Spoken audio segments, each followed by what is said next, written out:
সবাই কি জয়েন করছে নাকি আরো ওয়েট করব? স্যার স্টার্ট করে দিতে পারেন। আচ্ছা।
আমরা গত ক্লাসে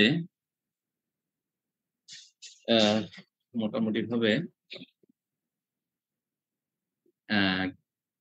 কস্ট ভলিউম প্রফিট অ্যানালাইসিস নিয়ে কথা বলতেছিলাম, তাই তো?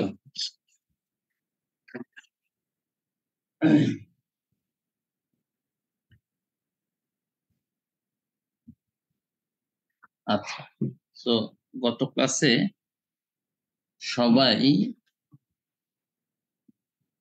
এই জায়গাটাতে কারো কোনো প্রবলেম আছে কিনা একটু যদি জানান আমাকে, তাহলে আমি আজকে একটা ইলাস্ট্রেশন হয়তো বা শুরু করবো আর কি। সো আমরা গত ক্লাসে কন্ট্রিবিউশন মার্জিন রেশিও ভেরিয়েবল, আমার স্ক্রিনটা কি দেখা যাচ্ছে? স্ক্রিনটা দেখা যাচ্ছে? স্যার জি স্যার দেখা যাচ্ছে।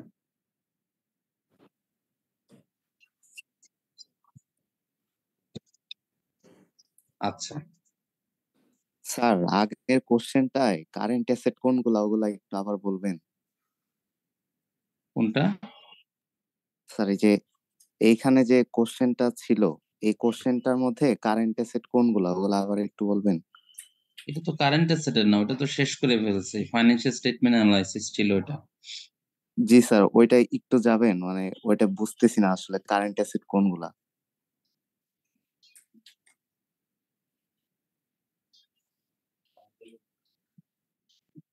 যে আপনি কি কোয়েশ্চেনের কথা বলতেছেন গত ক্লাসে? জি স্যার কোশ্চেনটা।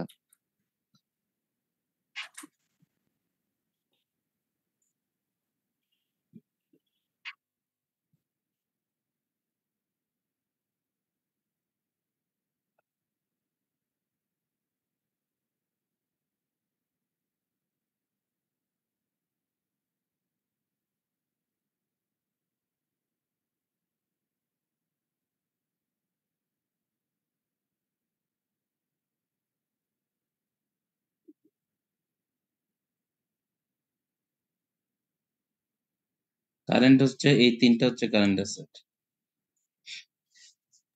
আর স্যার কারেন্ট লায়াবিলিটিস। এই তিনটা কারেন্ট লায়াবিলিটিস। আচ্ছা স্যার, থ্যাংক ইউ স্যার।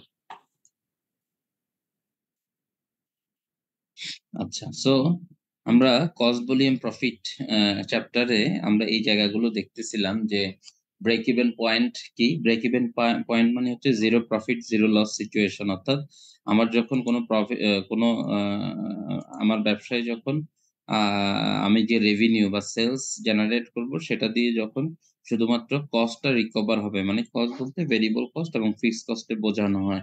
হ্যাঁ, জাস্ট ভেরিয়েবল কস্ট আর ফিক্সড কস্ট রিকভার হয়ে গেলে আমি বলতে পারি যে আমার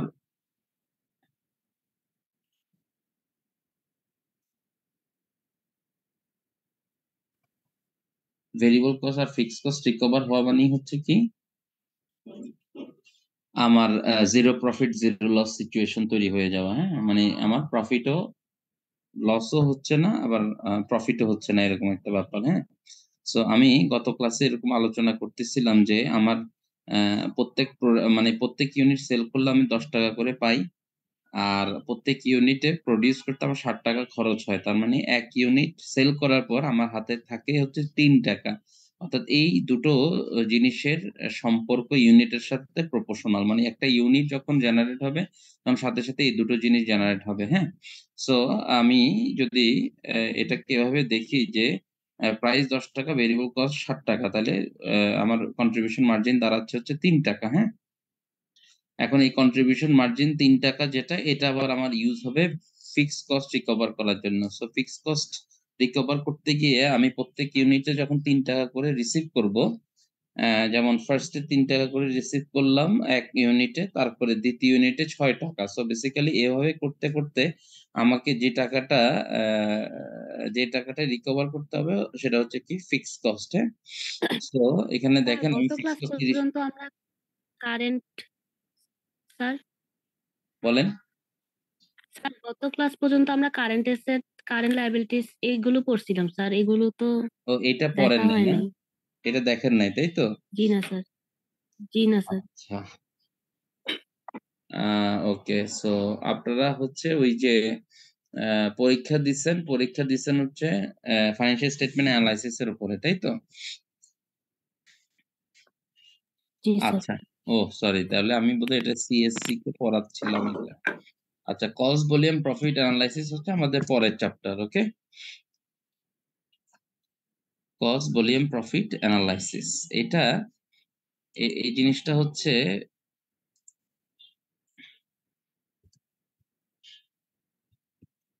মানে একটা ব্যবসায় আমি যখন প্রোডাক্ট প্রডিউস করি, হ্যাঁ, তখন আমার কি কি ধরনের খরচ আমাকে নির্বাহ করতে হয়, এবং সেই খরচগুলোর বেসিসে আমি আমার কত ইউনিট প্রডিউস করতে হবে, কত টাকা প্রফিট করার জন্য কত ইউনিটস দরকার হবে, তারপরে বিজনেসের বর্তমান অবস্থা পরিস্থিতি, ফিউচার প্রসপেক্ট কি হবে, এই জিনিসগুলোকে যাচাই বাছাই করা হয় এই কস্ট ভলিউম প্রফিট অ্যানালাইসিস করার মাধ্যমে। হ্যাঁ, সো বেসিক্যালি কস্ট বলতে আমরা কি বোঝাই? কস্ট হচ্ছে স্যাক্রিফাইস ফর দ্য রিসোর্সেস। হ্যাঁ, অর্থাৎ আমি যখন কোনো রিসোর্স কেনার জন্য বা কোনো রিসোর্স পাওয়ার জন্য আমি কিছু স্যাক্রিফাইস করি, তখন যেটা স্যাক্রিফাইস করি সেটাই আসলে কস্ট। যেমন আমি যখন বাজার থেকে কোনো প্রোডাক্ট পারচেজ করি, আমি যে প্রোডাক্টের জন্য যে টাকাটা দেই সেটা হচ্ছে আমার স্যাক্রিফাইস। হ্যাঁ, যেমন এই স্যাক্রিফাইস নগদ টাকা হতে পারে, স্যাক্রিফাইস অন্য কোনো রিসোর্স হতে পারে। যেমন আমি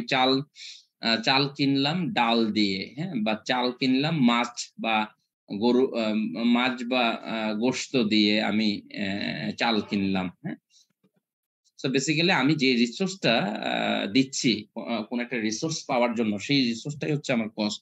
so sacrifice for the resources হচ্ছে কস্ট। আমি রিসোর্সের জন্য যেটা স্যাক্রিফাইস করি সেটাই কি কস্ট। হ্যাঁ, সো বলা হচ্ছে এই কস্টটা 3 ধরনের হয়। একটা হচ্ছে ভেরিয়েবল কস্ট, একটা হচ্ছে ফিক্সড কস্ট, আর একটা হচ্ছে মিক্সড কস্ট। হ্যাঁ, variable cost, fixed cost and mixed cost. Variable কস্টটা কি? ভেরিয়েবল কস্টটা হচ্ছে যেটা ইউনিটের সাথে ভ্যারি করে। অর্থাৎ আমার যদি আমি ইউনিট প্রডিউস করি তাহলে যে কস্টটা নির্বাহ বা ইনকার হয়। হ্যাঁ, যেমন ভেরিয়েবল কস্ট হচ্ছে cost that varies with unit. As unit changes total variable cost changes. হ্যাঁ, variable cost has some proportional relationship or relation with unit. Okay, so for example, 1 unit cost 5 টাকা, 2 unit cost 10 টাকা। মানে variable কস্টের নিয়ম হচ্ছে যত unit বাড়তে থাকবে proportionately total খরচ বা কস্টটাও বাড়তে থাকবে। হ্যাঁ, এবং এটা একটা পরিবর্তনশীল খরচ, অর্থাৎ আমার ইউনিটের সাথে যে খরচটা ভ্যারি করে। আমি ইউনিট কিনলে বা ইউনিট প্রডিউস করলে খরচটা হবে, ইউনিট প্রডিউস না করলে খরচটা হবে না। সো ইউনিটের সাথে সরাসরি জড়িত খরচ হচ্ছে ভেরিয়েবল কস্ট। যেমন আমরা যখন একটা ক্লাসরুমের কথা চিন্তা করি, ক্লাসরুমে যখন স্টুডেন্ট পড়ানো হয়, স্টুডেন্টদের পেছনে কিছু খরচ হয়। হ্যাঁ, এই খরচগুলোর ভিতরে কিছু কিছু আছে ভেরিয়েবল কস্ট, কিছু কিছু আছে ফিক্সড কস্ট।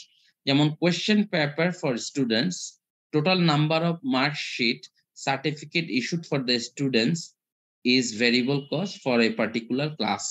অর্থাৎ আপনার ইউনিটের সাথে, ইউনিট হচ্ছে নাম্বার অফ স্টুডেন্টস বা কতজন স্টুডেন্ট সেখানে পড়তেছে। হ্যাঁ, এখন ভেরিয়েবল কস্ট হচ্ছে পরিবর্তনশীল খরচ, যে খরচের প্রপোর্শনাল রিলেশনশিপ আছে ইউনিটের সাথে। এখন কোশ্চেন পেপার যদি আমার যদি লোক 10 জন থাকে, তাহলে আমি কোশ্চেন পেপার 10টাই ছাপাবো, নিশ্চয়ই 50টা ছাপাবো না, তাই না? সো আমার লোক 10 জন থাকলে কোশ্চেন পেপার আমার 10টাই ছাপাবো। তার মানে একটা কোশ্চেন পেপারে যদি 1 টাকা করে খরচ হয়, তাহলে 10টা কোশ্চেন পেপারে 10 টাকা খরচ হবে, প্রপোর্শনাল রিলেশনশিপ। এবং আমি যদি মার্কশিট তৈরি করি, যেমন 10 জন পরীক্ষা দিলে আমাকে 10টা মার্কশিট তৈরি করতে হবে, 10টা আইডি কার্ড ইস্যু করতে হবে, 10টা অ্যাডমিট কার্ড ইস্যু করতে হবে। সো খরচটা ইউনিট ওয়াইজ ভ্যারি করতেছে। হ্যাঁ, কিন্তু ফিক্সড কস্ট জিনিসটা কি? ফিক্সড কস্ট হচ্ছে যেটা আসলে একটা ক্যাপাসিটি তৈরি করে। থিংক অ্যাবাউট ইউর ক্লাস, আপনার যে ক্লাসে আপনি পড়েন, যে ক্লাসে আপনার ক্লাস হয়, সেখানে chair, table, projector, computer, white board, marker এবং টিচার সমস্ত কিছু অ্যারেঞ্জ করার পর এটা একটা ক্লাসের এনভায়রনমেন্ট তৈরি হয়। এবং এরকম একটা অ্যারেঞ্জমেন্ট করার জন্য হয়তো 3 লাখ টাকা লাগে সাপোজ। তো 3 লাখ টাকা দিয়ে আপনি একটা ক্লাসের অ্যারেঞ্জমেন্ট করলেন, এবং যে ক্লাসে 50 জন স্টুডেন্ট বসতে পারবে। তার মানে এই 3 লাখ টাকা খরচ করার মাধ্যমে আপনি 50 জন স্টুডেন্টের একটা ক্যাপাসিটি তৈরি করলেন। হ্যাঁ, সো এই যে 3 লাখ টাকা, এটা হচ্ছে একটা ফিক্সড কস্ট।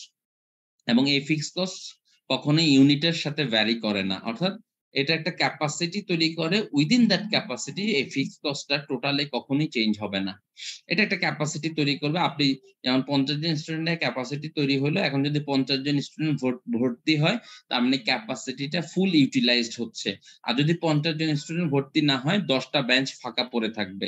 যেমন 40 জন যদি ভর্তি হয়, 10টা ফাঁকা পড়ে থাকবে, 30 জন ভর্তি হলে 20টা ফাঁকা পড়ে থাকবে। হ্যাঁ, সো এটা একটা আইডিয়াল ক্যাপাসিটি। হ্যাঁ, অর্থাৎ আমি 50 জনের ক্যাপাসিটি তৈরি করতে পারলেও মার্কেট ডিমান্ডটা এত বেশি নাই, বা আমার স্কুলের যে সুনাম সেটা এত বেশি না যে সবাই ভর্তি হইতে, সবাই আমি ফুল ক্যাপাসিটিতে রান করতে পারবো, ব্যাপারটা এরকম না। হ্যাঁ, সো ফিক্সড কস্ট হচ্ছে cost that does not vary with unit, ইউনিটের সাথে ভ্যারি করে না। As unit changes, fixed cost does not change. So fixed cost facilitates a capacity, within that capacity fixed cost never be changed. এই fixed cost একটা capacity তৈরি করে। যেমন একটা ক্লাসের অ্যারেঞ্জমেন্ট করতে 3 লক্ষ টাকা লাগলো, এখানে একটা ক্যাপাসিটি তৈরি হলো। তার মানে 0 থেকে 50 জন স্টুডেন্ট এখানে ক্লাস করতে পারবে, এরকম একটা ক্যাপাসিটি তৈরি হলো। হ্যাঁ, for example classroom decoration cost is a fixed cost, so fixed cost is fixed in total, but per unit fixed cost changes as unit race. কিভাবে? যেমন আপনি 50 জন স্টুডেন্টের ক্যাপাসিটি তৈরি করতে আপনার 3 লাখ টাকা খরচ হইলো সাপোজ। হ্যাঁ, এখন কোনো কারণে ওই ক্লাসে 30 জন স্টুডেন্ট ভর্তি হয়েছে, তাহলে পার স্টুডেন্টের খরচ কত হবে? আপনি 30 দিয়ে ভাগ করে পার স্টুডেন্টের ফিক্সড কস্ট বের করবেন। এখন যদি সামহাউ ফিক্সড কস্টটা 30 জনের না হয় 40 জনের, মনে করেন যে 40 জন স্টুডেন্ট ভর্তি হয়েছে, তাহলে ফিক্সড কস্টটা গ্রেটার পার্সনের উপরে ইউটিলাইজ হচ্ছে, গ্রেটার পার্সনের সাথে ইউটিলাইজ হচ্ছে। সো বেসিক্যালি আমার পার ইউনিটে ফিক্সড কস্টটা কমে যাবে। আর আমি যদি একদম ম্যাক্সিমাম ক্যাপাসিটিতে রান করি, যেমন 50 জন স্টুডেন্টে ভর্তি হলো, তার মানে সেখানে ফিক্সড কস্ট সবচেয়ে মিনিমাম হবে, তাই না? সো ফিক্সড কস্টটার কাজ হচ্ছে, ফিক্সড কস্টটা সবসময় টোটালে ফিক্স থাকে একটা নির্দিষ্ট রেঞ্জের ভেতরে, যেটাকে বলা হয় রিলিভেন্ট রেঞ্জ, 0 to 50। যে ক্যাপাসিটিতে তৈরি হয় সেই ক্যাপাসিটিকে বলা হয় রিলিভেন্ট রেঞ্জ। হ্যাঁ, সো ওই ক্যাপাসিটির ভেতরে ফিক্সড কস্টটা কখনোই চেঞ্জ হবে না আর। হ্যাঁ, এখন যদি ক্যাপাসিটি চেঞ্জ করেন আপনি, মনে করেন যে কোনো কারণে আপনার 70 জন স্টুডেন্ট ভর্তি হয়েছে, তার মানে আপনার ক্যাপাসিটি তো 50 জন স্টুডেন্টের, তাই না? সো 70 জন তো 50 জনে ওইটাতে ভর্তি হতে পারবে না, সেক্ষেত্রে আপনাকে নতুন আরেকটা ক্যাপাসিটি তৈরি করতে হবে, হয়তোবা নতুন একটা ক্লাস অ্যারেঞ্জ করতে হতে পারে। সেই ক্লাস নতুন ভাবে ক্লাস অ্যারেঞ্জ করার জন্য সমস্ত খরচ নির্বাহ করতে হবে, এবং সেখানে আবার নতুন একটা ক্যাপাসিটি তৈরি হইলে আপনি স্টুডেন্ট গুলাকে ভর্তি করাইতে পারবেন। আমার কথা বুঝছেন কিনা?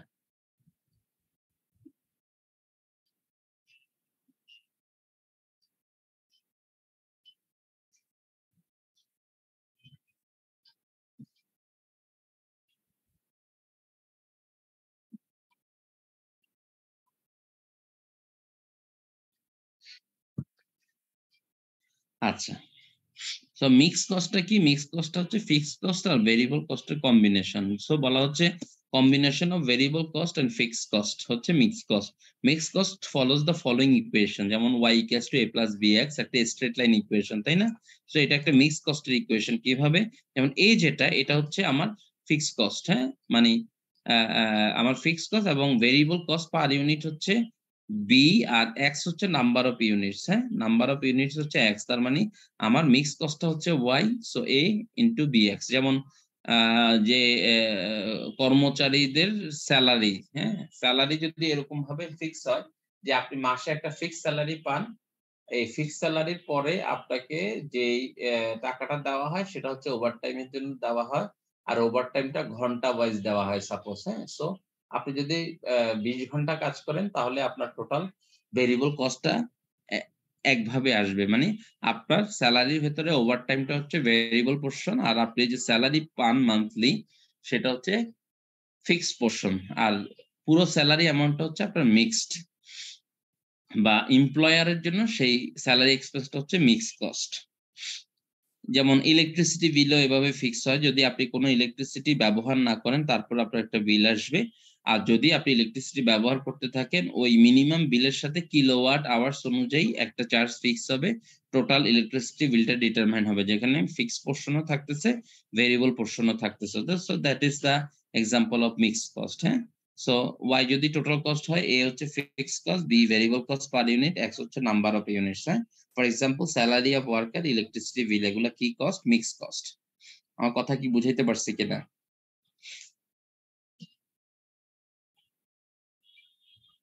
জি স্যার।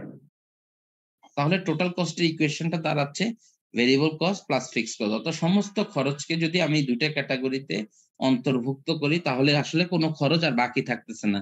তো টোটাল কস্ট মানে variable cost plus fixed cost, হ্যাঁ। সো টোটাল কস্ট হচ্ছে variable cost per unit times quantity, অর্থাৎ ভেরিয়েবল কস্ট পার ইউনিটকে যদি কোয়ান্টিটি দিয়ে গুণ করি সেটা ইনটু ফিক্সড কস্ট, মানে টোটাল কস্টটাকে আমি রিক্লাসিফাই করলাম, ভেরিয়েবল কস্ট হচ্ছে variable cost per unit into quantity, total variable cost বলা হচ্ছে এখানে টিভিসি, যদি আমি টিভিসি লিখি টোটাল ভেরিয়েবল কস্ট, হ্যাঁ। সো টোটাল ভেরিয়েবল কস্ট যদি আমি লিখি,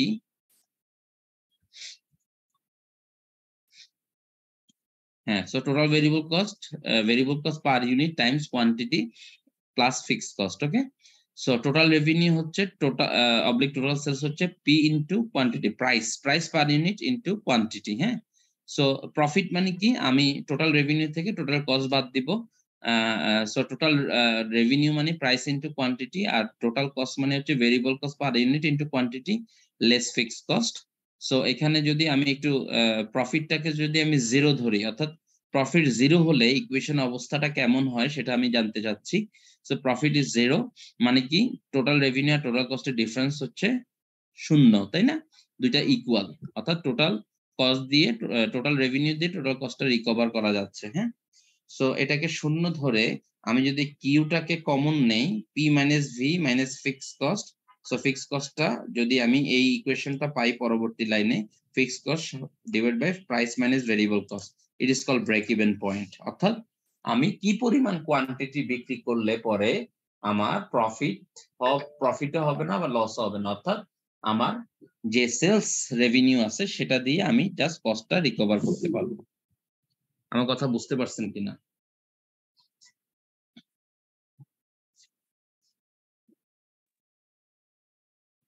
স্যার জি স্যার, বুঝতে পারছি স্যার। আচ্ছা, সো এখানে একটা এক্সাম্পল দিয়েছি আমি, প্রাইস হচ্ছে 10 টাকা, ভেরিয়েবল কস্ট পার ইউনিট হচ্ছে 60 টাকা, কন্ট্রিবিউশন মার্জিন হচ্ছে 3 টাকা, difference, that is the difference between price minus variable cost, মানে পি মাইনাস ভেরিয়েবল কস্টের ডিফারেন্স হচ্ছে 3, যেটাকে আমরা বলি কন্ট্রিবিউশন মার্জিন, হ্যাঁ। 3 is contribution margin, that is price minus variable cost.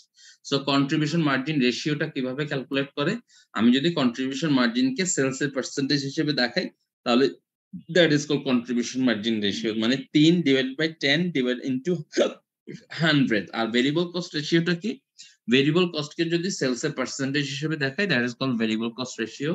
তার মানে সিএম রেশিও বা কন্ট্রিবিউশন মার্জিন রেশিও আর ভেরিয়েবল কস্ট রেশিওর মধ্যে আবার একটা সম্পর্ক আছে, সিএম রেশিও সমান 1 মাইনাস বিসি রেশিও, মানে ভেরিয়েবল কস্ট রেশিও, আর ভেরিয়েবল কস্ট রেশিও মানে 1 minus CM ratio, that is the relation between this two, CM ratio and variable cost ratio, হ্যাঁ। আর আমি যদি ধরি ফিক্সড কস্ট হচ্ছে 30,000 টাকা, তাহলে প্রত্যেক ইউনিট বিক্রি করলে 3 টাকা করে জেনারেট হয় এক্সট্রা, সেই 3 টাকা ব্যবহার হবে এই 30,000 টাকা রিকভার করার জন্য। সো বেসিক্যালি এই 30,000 টাকা রিকভার করার জন্য আই নিড 10,000 ইউনিটস। আর আমাকে বলছে যে এই 30,000 টাকা খরচ করার পর একটা ক্যাপাসিটি তৈরি হয়েছে, সেই ক্যাপাসিটি হচ্ছে 0 to 15,000 0 to 15,000। আমার কথা বুঝছেন কিনা?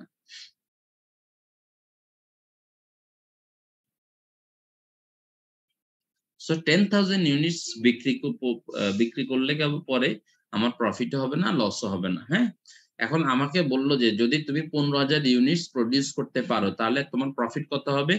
যেমন 10,000 ইউনিটস পর্যন্ত জিরো প্রফিট জিরো লস, তো লাভ হবে 5,000 ইউনিটে, তাই না? So if you sold 15,000 units, total profit will be 5,000 times 3। কারণ প্রত্যেক ইউনিট সেল করলে 10 টাকা আসবে, 60 টাকা সেখানে ভেরিয়েবল কস্টে দিয়ে দিতে হবে, 3 টাকা আমার কন্ট্রিবিউশন মার্জিন আসবে। সেই কন্ট্রিবিউশন মার্জিন যখন 30,000 টাকা রিকভার করার জন্য 10,000 ইউনিটস দিয়ে দিছে, তাই না? 10,000 ইউনিটসে 30,000 টাকা উঠে আসে। তার মানে বাকি যে 15,000 ইউনিটস, আপনি 15,000 ইউনিট যেটা বিক্রি করছেন সেখানে 5,000 ইউনিটস আপনার প্রফিটে কন্ট্রিবিউট করবে, আর 10,000 ইউনিটস কন্ট্রিবিউট করবে ফিক্সড কস্টে। অর্থাৎ ফিক্সড কস্ট রিকভার হবে 10,000 ইউনিটসে, আর বাকি 5,000 ইউনিটসে প্রফিট হবে। So your profit would be 15,000 units. আমার কথা বুঝছেন কিনা? So আপনি এক্সাম্পলটা একটু দেখেন ভালো করে। If you have any query, then ask me.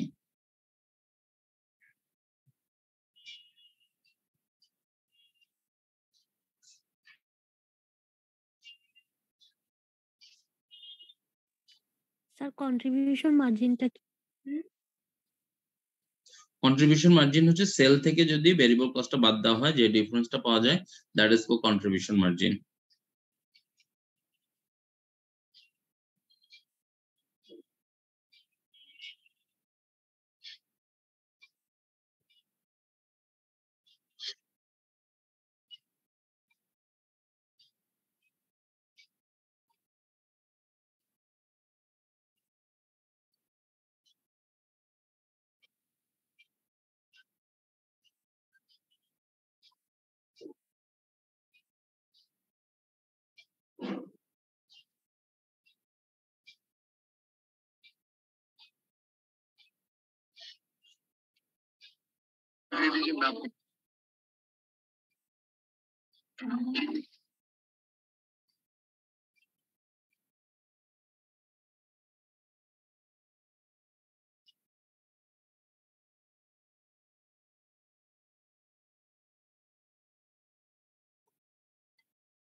আচ্ছা,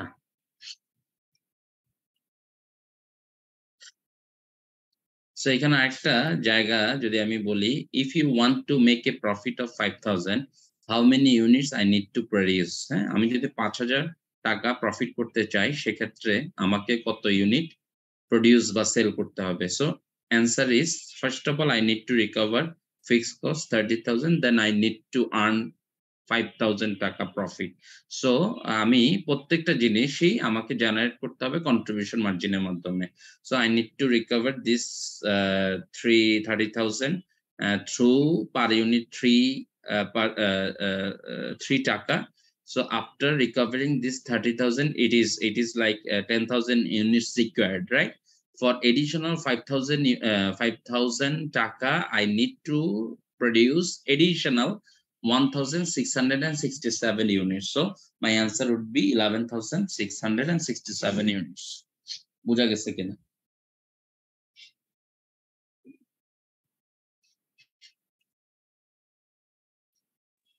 জি স্যার।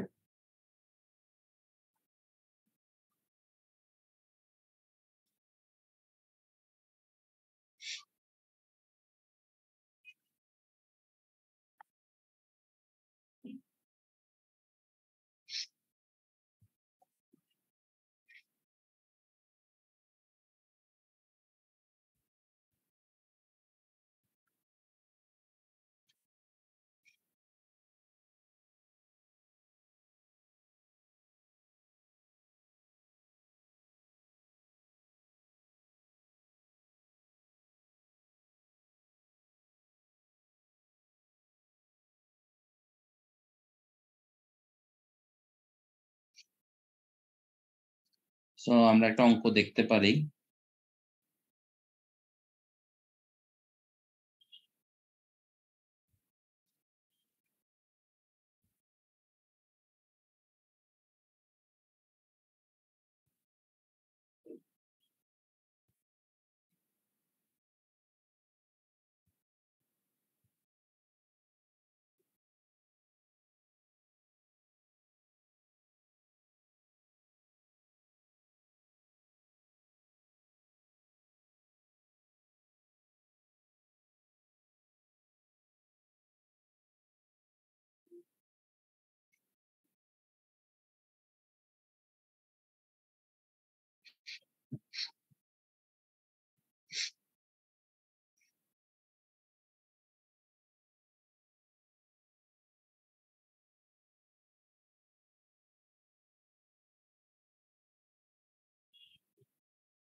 So এই অঙ্কটা আপনারা একটু পড়েন। Bolter company manufactures and sells a specialized cordless telephone for high electromagnetic radiation environment. The company's contribution format income statement for the most recent year is given below. So যেটা দেখা যাচ্ছে sales variable expense sales 20,000 units এর জন্য 12 লক্ষ টাকা, per unit 60,000 করে, variable expense 9 lakh টাকা, 9 লাখ টাকা পার ইউনিটে, এটা 45 unit, $45 করে। Contribution margin is the difference, $15। Fixed expense হচ্ছে 2,40,000, নেট অপারেটিং ইনকাম হচ্ছে 60,000। বলছে management is anxious to increase the company's profit and has asked for an analysis of a number of items. Okay, বলছে compute company's CM ratio and variable expense ratio. So you need to calculate this too. So আপনাকে 45 হচ্ছে variable expense. So variable expense কে যদি 60 দিয়ে ভাগ করেন times 100, এটা আসবে। So it is I think 75%, right? আর কন্ট্রিবিউশন মার্জিন রেশিও হচ্ছে 15 divide by 60 times 100, it is 25%। বলছে compute companies break even point in both dollars and unit sales or sales dollar. হ্যাঁ, so compute company's break-even point in both units and sales dollar. So company's break-even point যদি আপনাকে calculate করতে হয়, আপনি fixed cost 2,40,000 কে আপনি contribution margin 15 দিয়ে ভাগ করবেন, দ্যাট ইজ ইন ইউনিটস। কত ইউনিট সেটা বের হবে। সেলস ডলার পাওয়ার জন্য সেই ইউনিটস কে আপনি 60 দিয়ে গুণ করতে পারেন, অথবা আপনি এই ফিক্সড কস্ট 2,40,000 কে সিএম রেশিও দিয়ে ভাগ করতে পারেন। একই জিনিস আসবে, সেলস ডলারে আসবে। আমার কথা বুঝছেন কিনা? সো আপনারা একটা স্ক্রিপ্ট নেন, স্ক্রিপ্ট নিয়ে এটা করেন। হ্যাঁ, আই থিঙ্ক বুঝতে পারবেন। নাম্বার 2 রিকোয়ারমেন্টটা একটু করে ফেলেন, নাম্বার 1টাও করতে পারেন, একটু করেন, করে আমাকে অ্যান্সারটা বলেন দ্রুত।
অ্যান্সারটা বলবেন আমাকে। হ্যাঁ,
হলো।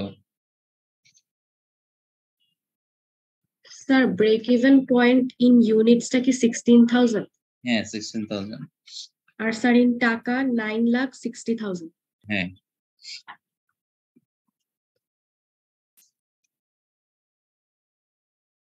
তারপর 3 নাম্বারটা পারেন কিনা দেখেন।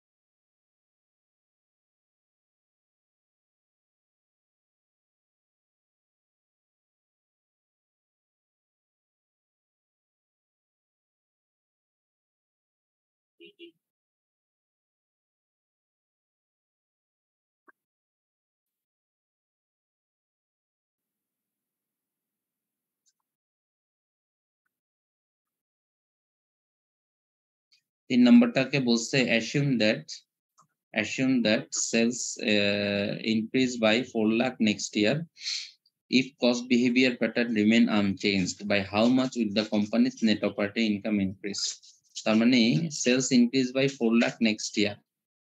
সো আপনার এখন সেলস হচ্ছে 12 লক্ষ টাকা, আপনার ব্রেক ইভেন আসে 9,60,000-এ।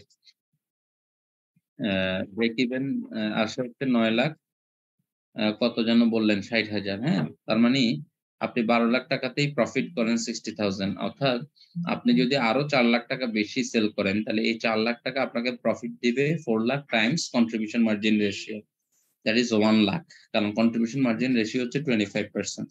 So after break even point, যেমন 9,60,000 টাকা হচ্ছে ব্রেক ইভেন, সো আপনি 12 লাখ টাকা সেল করতেছেন, এখন আরো 4 লাখ টাকা যদি সেল করেন তার মানে সবগুলোই ব্রেক ইভেন পয়েন্টের উপরে। সো ব্রেক ইভেন পয়েন্টের উপরে সেলস অ্যামাউন্ট সবসময় কন্ট্রিবিউশন মার্জিন রেশিও সমপরিমাণ প্রফিট দেয়, এটা মাথায় রাখবেন। So 4 lakh Times 25%, that should be your answer. হ্যাঁ, এই 3 নম্বর রিকোয়ারমেন্টটা করেন সবাই।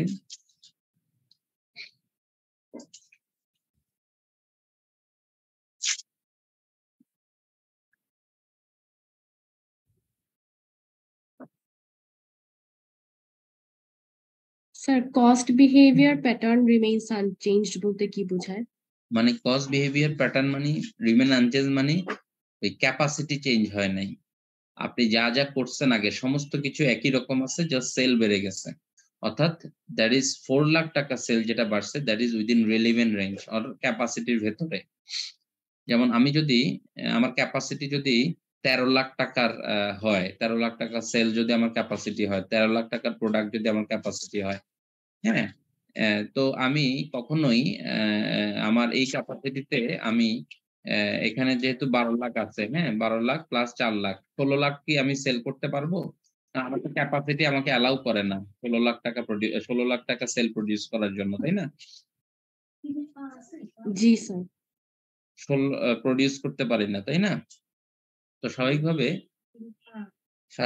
আমি যেটা বলতেছি যে if cost behaviour pattern remain unchange, মানে কস্ট বিহেভিয়ার প্যাটার্নে কোনো চেঞ্জ আসে নাই, তার মানে আপনাকে বুঝতে হবে দিস 4 লাখ টাকা is within your capacity, within the given capacity, আবার নতুন ক্যাপাসিটি বিল্ড আপ করতে হচ্ছে না। বোঝা যাচ্ছে কিনা? জি স্যার, বুঝতে পেরেছি। 4 number দেখেন, refer to the original data, assume that next year management wants the company to earn a profit of at least 90,000. How many units will have to be sold to meet this target profit?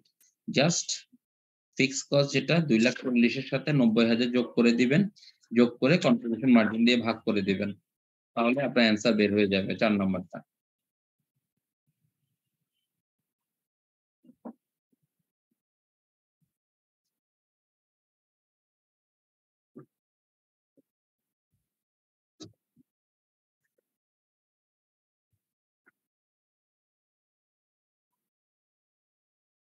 আমটা ওদিকে রাখ।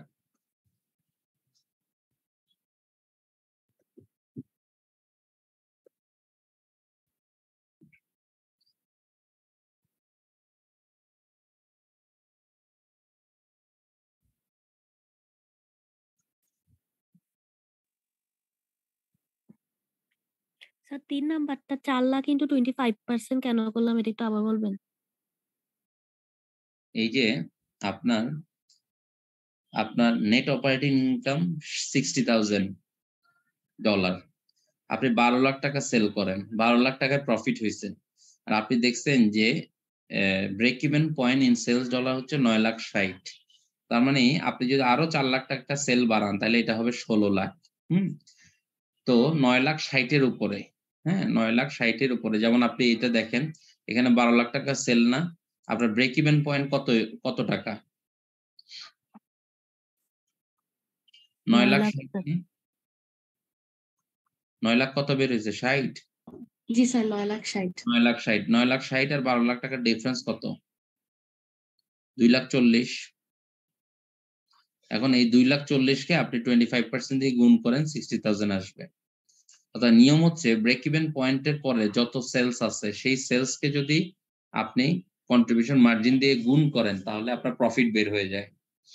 So that is the rule. হ্যাঁ, so এখন এই 4 লাখ টাকা যে আপনি sell increase করছেন সেটা ব্রেক ইভেন পয়েন্টের উপরে না, ব্রেক ইভেন পয়েন্ট তো 9,60,000 হয়, আপনার 12 লাখ টাকা কারেন্ট সেল আছে, আরো 4 লাখ বাড়লে হবে 16 লাখ, মানে এই 4 লাখ আসলে কত টাকা প্রফিট ইনক্রিজ করবে? That should be 1 lakh Times 25%। G sir, বুঝছি। 5 নম্বরে আসেন। compute the company's margin of safety in both dollar and percentage form. Margin of সেফটির কনসেপ্টটা হচ্ছে একটা কোম্পানি তার ব্রেক ইভেন পয়েন্ট হয় 9,60,000-এ, হ্যাঁ, এখন সে বর্তমানে 12 লাখ টাকা সেল করতেছে, তার মানে বর্তমানে সে প্রফিট করতেছে, এই ব্যাপারে কোনো সন্দেহ নাই। অর্থাৎ ব্রেক সেফটি মার্জিন হচ্ছে তার এখনকার বর্তমান যে সেল, এই সেলটা আরো কতটুকু কমে গেলে পরে লস হওয়া শুরু করবে। এখন আপনার 9,60,000-এ ব্রেক ইভেন হয়, মানে 0 প্রফিট 0 লস। আপনার যদি 9,60,000-এর নিচে সেল নেমে যায় তাহলে কিন্তু আপনার লস হওয়া শুরু করবে। সো আপনার 12 লাখ টাকা থেকে 9,60,000 পর্যন্ত এই জায়গাটা হচ্ছে সেফটি মার্জিন, কারণ এই জায়গাতে আপনি প্রোডাক্ট সেল করতে পারলে আপনার প্রফিট নিশ্চিত, কম বেশি প্রফিট হবেই। শুধুমাত্র 9,60,000-এর নিচে কমে গেলে লস হওয়া শুরু করবে। তার মানে কত ইউনিটে বেশি সেল কমে গেলে পরে লস হওয়া শুরু করবে, that is the answer of safety margin. So safety margin হচ্ছে এখানে 9,60,000 মানে 12 লক্ষ টাকা, দ্যাট ইজ কারেন্ট প্রোডাকশন বিয়োগ সেফটি মার্জিন বের করবো কিভাবে? সেফটি মার্জিন হচ্ছে safety margin equal to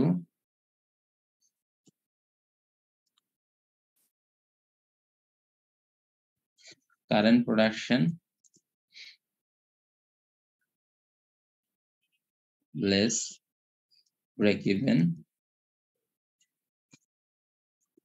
sale. So এই অঙ্কের জন্য it is 12 lakh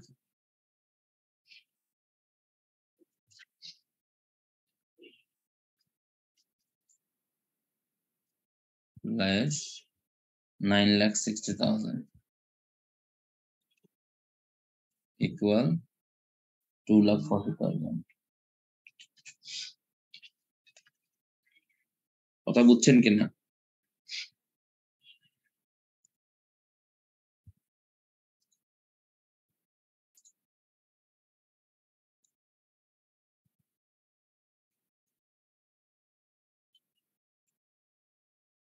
So that is your question. Oh, sorry.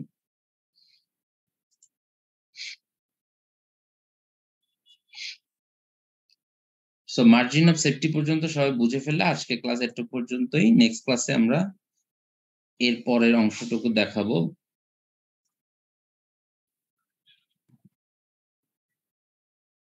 বা আমি এটা দেখাই ফেলি, হ্যাঁ, ডিগ্রি অফ অপারেটিং লিভারেজের কনসেপ্টটা দেখাবো নাকি? স্যার মার্জিন অফ সেফটি যখন পার্সেন্টেজ ফর্মে করব তখন কি সেলস এর পার্সেন্টেজ হিসেবে দেখাবেন, মানে 12 লাখ টাকা দিয়ে ভাগ করবেন, 2,40,000-কে 12 লাখ দিয়ে ভাগ করবেন। আর সিগনিফিকেন্স হবে এটা যে কারেন্ট সেল কত পার্সেন্টে বেশি কমে গেলে লস হওয়া শুরু করবে। সিগনিফিকেন্সটা কি হবে? কারেন্ট সেল কত পার্সেন্টে বেশি কমে গেলে লস হওয়া শুরু করবে। আমার কথা বুঝছেন কিনা? জি স্যার।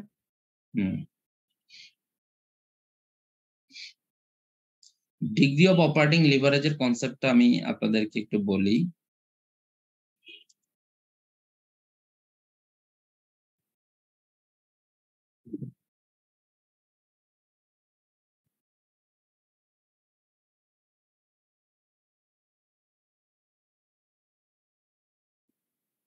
এটাকে সংক্ষেপে বলা হয় doll, degree of operating leverage. হ্যাঁ,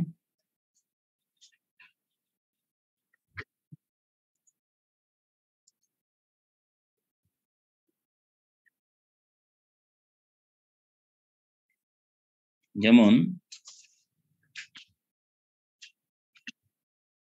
এই অঙ্কটা দেখেন, এই যে সেলস আছে, সেলস থেকে আপনি ভেরিয়েবল এক্সপেন্স বাদ দিলেন, বাদ দেওয়ার পরে আপনার আসলো 3 লাখ, এরপর ফিক্সড এক্সপেন্স বাদ দিলে নেট অপারেটিং ইনকাম আসলো 60,000। এখন এই ডিগ্রি অফ অপারেটিং লিভারেজটা হচ্ছে একটা অপারেশন স্ট্রাকচারে, একটা প্রোডাকশন স্ট্রাকচারে ফিক্সড কস্টের অ্যাডভান্টেজ। যেমন যে সমস্ত কোম্পানিতে ফিক্সড কস্টটা অনেক বেশি ডমিনেট করে, সেখানে ইউনিট চেঞ্জের সাথে সাথে প্রফিটের যে চেঞ্জ আসে সেটা সিগনিফিকেন্ট হয়। যেমন ক্লাসরুমের ক্ষেত্রে, যেমন আমি একটা ক্লাসরুম ডেকোরেট করতে প্রায় 5 লাখ টাকা খরচ হয়। হ্যাঁ, ওটা একটা ক্যাপাসিটি দেয় যে 0 থেকে 50 জন স্টুডেন্ট ওই ক্লাসে বসতে পারবে, একটা ক্যাপাসিটি দেয়। এখন এই ফিক্সড কস্ট নির্বাহ করার পর 50 জন স্টুডেন্ট যখন ক্লাসে ভর্তি হয়, ওই ক্লাসে কি আর কোনো খরচ আছে? মানে ভেরিয়েবল কস্ট কতটুকু? কোয়েশ্চেন ছাপানো, হ্যাঁ, আইডি কার্ড ছাপানো, মার্কশিট ছাপানো, এগুলো তো ইনসিগনিফিকেন্ট খরচ। হয়তো 5 লাখ টাকা খরচ হয়েছে, হয়তো এই 50 জনের জন্য আরো 1000 টাকা খরচ হবে এগুলাতে। তার মানে 50,000 টাকা ফিক্সড কস্ট আর ভেরিয়েবল কস্ট মাত্র 1000 টাকা। অর্থাৎ এইরকম প্রোডাকশন স্ট্রাকচারে বা এইরকম অর্গানাইজেশনে যেটা দেখা যায় যে ফিক্সড কস্ট বেশি হওয়ার কারণে প্রোডাক্ট চেঞ্জ বা ইউনিট চেঞ্জের সাথে সাথে প্রফিটের চেঞ্জ অনেক বেশি হয়। কারণ আপনি তো অলরেডি একটা ক্যাপাসিটি তৈরি করে ফেলছেন। একটা স্টুডেন্ট ভর্তি হইলে তার কাছ থেকে আপনি 15,000 টাকা করে নিচ্ছেন সাপোজ, অথচ সে যদি ভর্তি হয় তার পিছনে ভেরিয়েবল কস্ট হচ্ছে মাত্র 10 টাকা। তার মানে আপনার 14,990 টাকাই প্রফিট। আমার কথা বুঝছেন কিনা?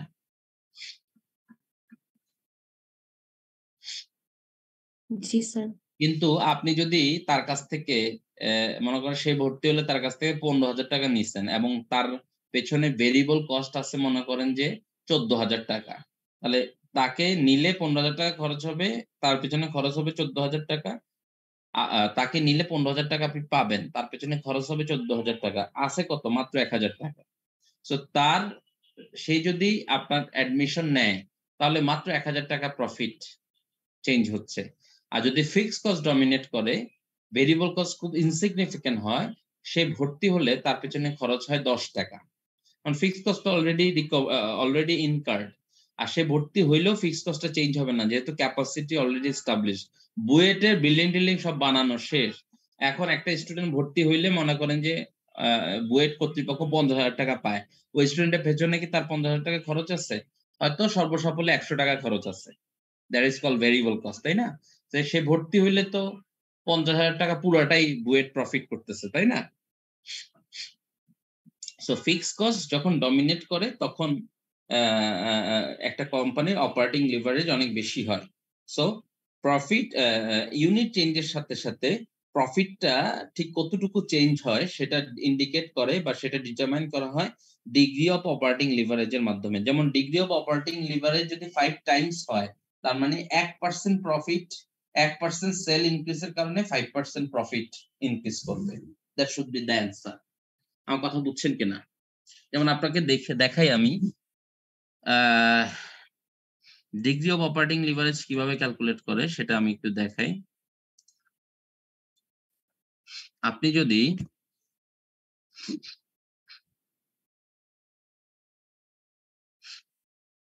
আপনি যদি সিএম কন্ট্রিবিউশন মার্জিন কে যদি আপনি অপারেটিং প্রফিট দিয়ে ভাগ করেন,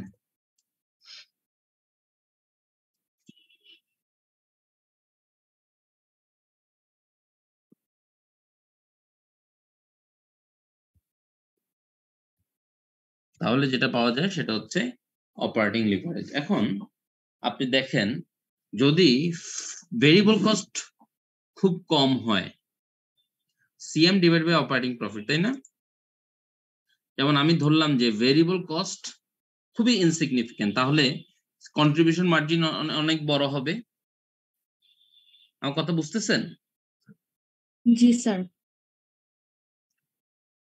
অপরদিকে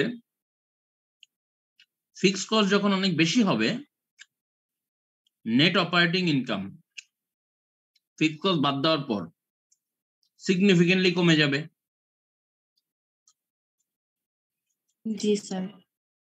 তাহলে এই কন্ট্রিবিউশন মার্জিন আর অপারেটিং প্রফিটের ভেতরে ডিফারেন্সটা কি? বাড়তে থাকবে। সো আমার নিউমারেটর যত বড় হবে, ডিনোমিনেটর যত ছোট হবে, এই রেশিওর ভ্যালু তত বাড়তে থাকবে না? জি স্যার। তো যত বাড়তে থাকবে তার মানে তত ইউনিট চেঞ্জের সাথে সাথে প্রফিটের সেন্সিটিভিটি অনেক বেশি হবে।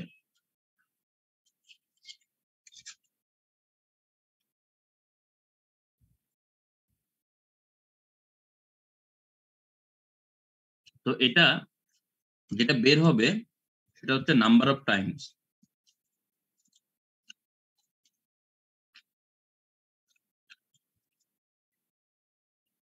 হ্যাঁ, কতবার। তাহলে আপনি যদি এই জিনিসটা দেখেন যে আপনার কন্ট্রিবিউশন মার্জিন হচ্ছে 3 লাখ, অপারেটিং ইনকাম হচ্ছে 60,000, তাহলে ভাগ করেন কত আসে? 5 30, সো 5 টাইমস। তো এখানে কোশ্চেন বলছে assume that through a more intense effort by the sales staff, company's sales increase by 8% next year. 8% বেড়ে গেছে sales. By what percentage would you expect net operating income to increase? Use the degree of operating leverage to obtain your answer. তাহলে হিসেব অনুযায়ী যেহেতু degree of operating leverage 5 আর 40, পার্সেন্টেজটা কত হবে? 40% হবে না? এটা হচ্ছে ডিগ্রি অফ অপারেটিং লিভারেজের কনসেপ্ট অনুযায়ী আমি বললাম 40% হবে। প্রফিট ইনক্রিজ করবে 40%, মানে আগে যা ছিল তার চাইতে 40% ইনক্রিজ করবে।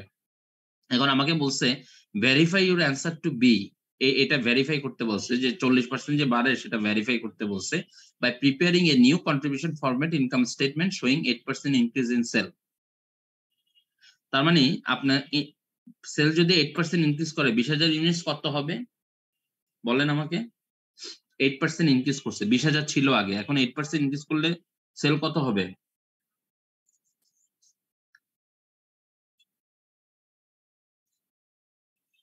স্যার 21,600। 21,600 সেলিং প্রাইস কত হয়? অ্যাড করে গুণ করে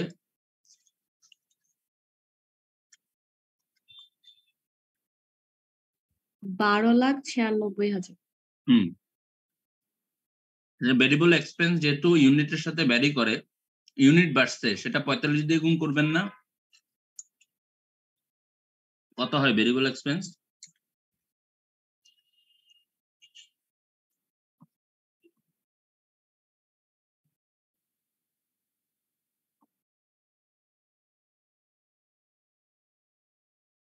স্যার 9,72,000।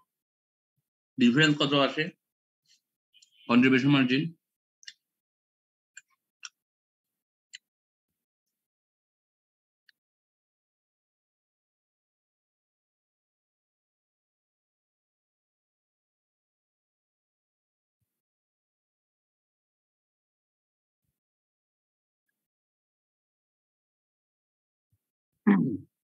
স্যার 3,24,000। 2,40,000 বাদ দেন, কত আসে? 84,000। আগে কত ছিল? স্যার 60,000। ডিফারেন্স কত? স্যার 24,000। 24,000 কে 60,000 দিয়ে ভাগ করেন।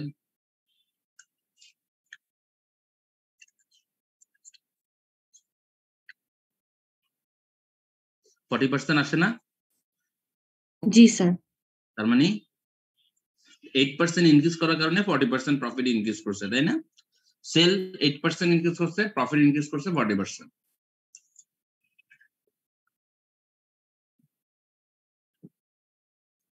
আমার কথা বুঝতে পারছেন কিনা?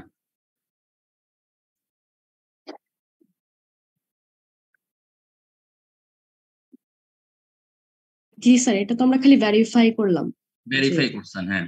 সো এটাকে আবার রিরাইট করবেন আর কি, হ্যাঁ। 21,600 জন্য কি হইতেছে এটাকে রিরাইট করবেন জাস্ট, মানে এই স্টেটমেন্টটাকে রিরাইট করবেন, আর কিছু না। ফিক্সড কস্টটা চেঞ্জ হয় না ইউনিট চেঞ্জের সাথে সাথে, তাই না? জি স্যার। তো এটা শেষ করে দিই আজকে। নাম্বার 7 বলছে in an effort to increase the sales and profit, management is considering the use of higher quality speaker, মানে ওরা হায়ার কোয়ালিটি স্পিকার অ্যাড করতে চাচ্ছে। আগে যে স্পিকারটা ইউজ হইতো সেটা হয়তো বা এত ভালো কোয়ালিটিফুল ছিল না। বলছে যে higher quality speaker would increase variable cost by 3 per unit. Higher quality স্পিকারটা ভেরিয়েবল কস্টকে $3 করে বাড়ায় দেয়। But management could eliminate one quality inspector who is paid a salary of $30,000 per year. কথাটা হচ্ছে এরকম যে আপনি যখন প্রোডাক্ট প্রডিউস করেন তখন একজন কোয়ালিটি ইন্সপেক্টর নিয়োগ করছেন যে প্রোডাক্টগুলো টেস্ট করার জন্য, অর্থাৎ প্রোডাক্ট যেটা প্রডিউস হচ্ছে এটা কোনো ডিফেক্টিভ ইউনিট প্রডিউস হচ্ছে কিনা। তো ডিফেক্টিভ ইউনিট প্রডিউস হলে সে ওই ইউনিটটা সরায় রাখবে আর গুড ইউনিটস গুলা বিক্রি করবে শোরুমে নিয়ে। তো তার বেতন হচ্ছে বছরে $30,000। এখন বলছে যদি কোয়ালিটি ইন্সপেক্টরই আমার যদি আমি হায়ার কোয়ালিটি স্পিকারই ইউজ করি তাহলে কোয়ালিটি ডিফেক্টিভ ইউনিটস তো আর প্রডিউস হবে না, তাহলে কোয়ালিটি ইন্সপেক্টর যে আছে তাকে বাদ দিয়ে দিলাম, তাইলে সেটা আমার $30,000 মান্থলি স্যালারি সেভ করছে। That is call fixed cost. So আমার ভেরিয়েবল কস্ট $3 করে বেড়ে গেছে, তার মানে ভেরিয়েবল কস্ট এখন আসছে হচ্ছে 45, $3 বেড়ে গেলে 48 হবে, আর ফিক্সড এক্সপেন্স 2,40,000 আছে, $30,000 সেভ হলে 2,10,000 হবে, তাই না? আমার কথা বুঝছেন জি কিনা? স্যার। আচ্ছা, বলছে the sales manager estimate that higher quality speaker would increase annual sales by 20%, মানে হায়ার কোয়ালিটি স্পিকার যেহেতু আপনি এখন অ্যাড করছেন তার মানে আপনার সেলস 20% বেড়ে গেছে। তাহলে এটাকে আবার রিথিঙ্ক করেন, 20,000 ইউনিট 20% বাড়লে 4,000 24,000 হবে, তাই না? 24,000 ইউনিটস, পার ইউনিটে 60 টাকা করে, কারণ আপনার সেলিং প্রাইস কিন্তু চেঞ্জ হয় নাই। তাহলে কত হয় টোটাল? ভেরিয়েবল এক্সপেন্স 24,000 এর জন্য হবে 48 করে, কারণ $3 করে আপনি কোয়ালিটি স্পিকারে ইনভেস্ট করছেন, $3 বেশি লাগছে। আর ফিক্সড এক্সপেন্স 2,10,000 হবে। তাহলে অপারেটিং ইনকাম কত আসে?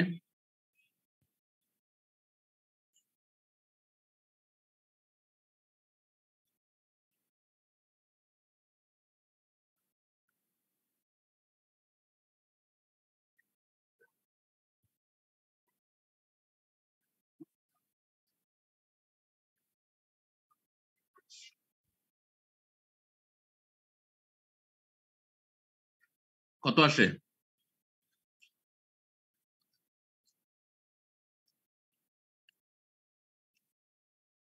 So assume that changes are made as described above.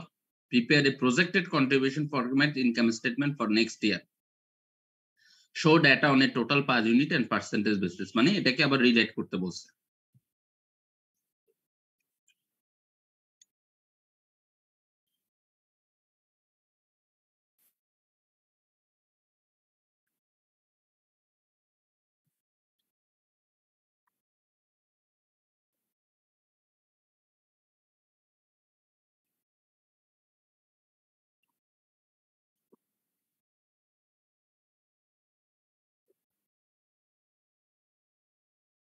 পারছেন কিনা দেখেন।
স্যার কোয়েশ্চেনে কি 20% সেলস ইনক্রিজ করতে বলে দিছিল?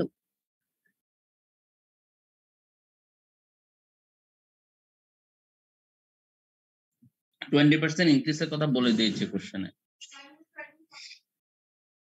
এই যে বলেছে তো দেখেন না 20% by 20%।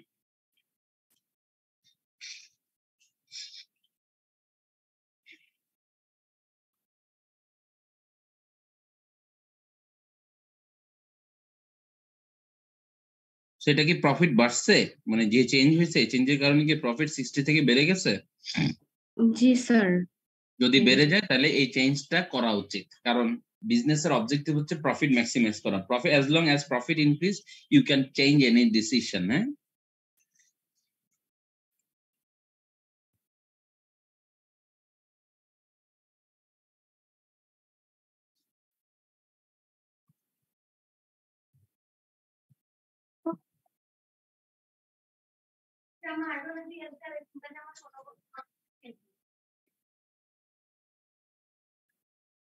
আমার কথা বুঝছেন? বলছে complete companies new break even point, অর্থাৎ 2,10,000 আর কন্ট্রিবিউশন মার্জিন হচ্ছে 12। এটা দিয়ে নিউ ব্রেক ইভেনটা বের করেন আর ডলার সেলসটা বের করেন।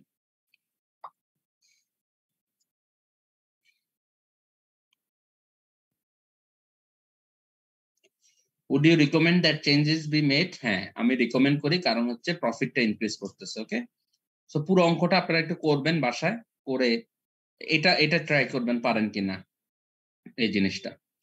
আমি এটা দিয়ে দিচ্ছি আপনাদেরকে, হ্যাঁ, গুগল ক্লাসরুমে।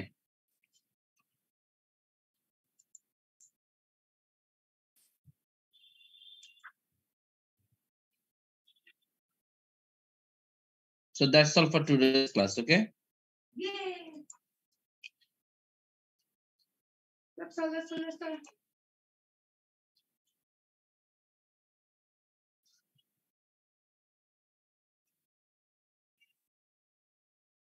ক্লাস রিপ্রেজেন্টেটিভ আমাকে অ্যাটেন্ডেন্স শিটটা দেন, অ্যাটেন্ডেন্স আপডেট করে দেন হোয়াটসঅ্যাপে। হ্যাঁ।